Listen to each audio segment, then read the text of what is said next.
Guys, it's Big Soprano. Is Mario Kart Tour underrated or overhated? Which one? I would say it's a mix of both. So if you don't know what Mario Kart Tour is, it is the long-awaited Mario Kart mobile game that everyone's been asking for that they announced like ages ago. And we were waiting years just for the game to release. And it released back in 2019, nearly 6 years ago, and a lot has changed. Multiplayer came into the game, which I haven't played yet.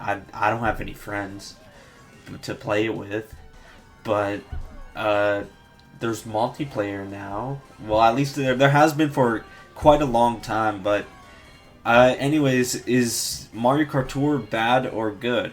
Well, it has some really solid gameplay. Like, I'd say the gameplay is very solid. It's very, for a Mario Kart game, it's pretty standard because obviously Nintendo puts a lot of time and work into their games, especially the Mario Kart ones. And I'd say the gameplay is satisfying and the controls are really good. Even though you're, pressing buttons on a screen or steering by like moving your finger, I'd say the controls are very satisfying, and the game has a great roster of characters. Like, you have all sorts of different like varieties. There's a lot of variety. There's all sorts of different like Mario clones, which as a Mario main, I enjoy that because like I love playing as Mario. I've been a Mario main since day one, so I'm glad there's several Marios. But if you're not a Mario guy, there's plenty of different like drivers. That's what they're called in this game. There's plenty of different drivers for each character, whether they're wearing a different outfit or they're a different version of the character. And I think that's a pretty neat idea. They should add that in Mario Kart 9. And Mario Kart Tour is the closest thing to Mario Kart 9 we'll ever have for a while now, because who knows if Mario Kart 9 is coming to the Switch 2 or not. But anyways, there's also item variety in the game. Like, I got like a giant banana instead of just a regular sized banana, and I think that's from Double Dash. I don't know, I haven't played that game in a really long time, but it's nice that they're mixing things up. Well, mixing it up with the items in this game along with the drivers, which is really cool. I think this game is sick. So far, this game sounds good. Doesn't sound too bad.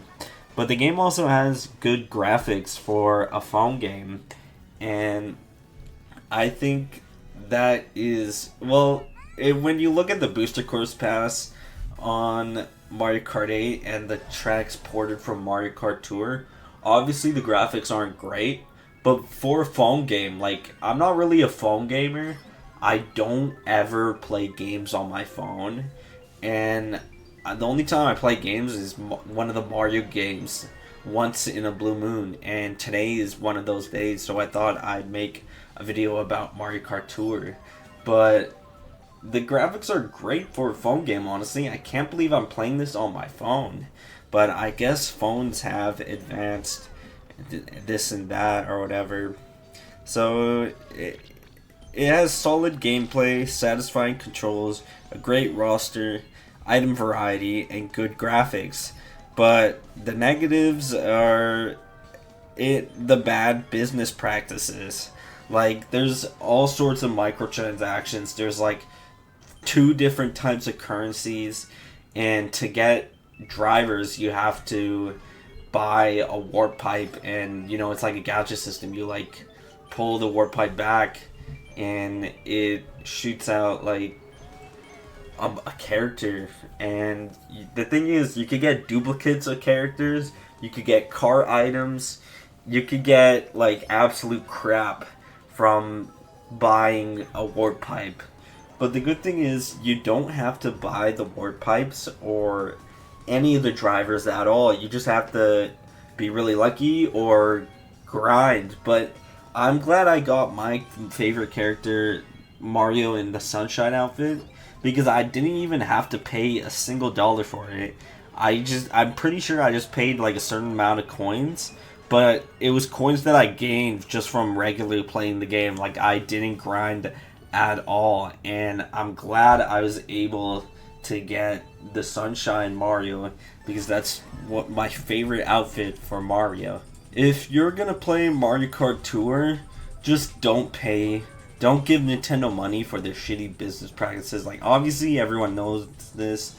Uh, Obviously everyone knows that, and I haven't played a single dollar for anything in this game, and I'd say I have a decent roster so far. I probably have like eight probably eight unlockables in total.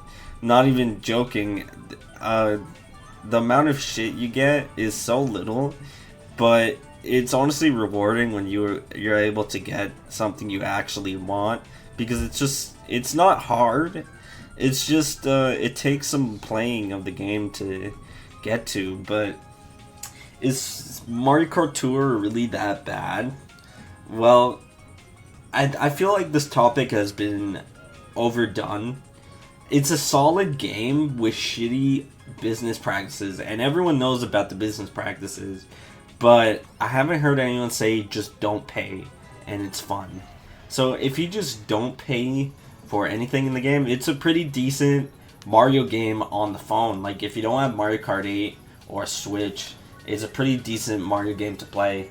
But other than that, I don't know. I was playing 50cc, and it felt like the most like mind-numbing shit ever. Like, some of the footage here is 50cc, but once I started playing 150cc, I was actually starting to have a little bit of fun.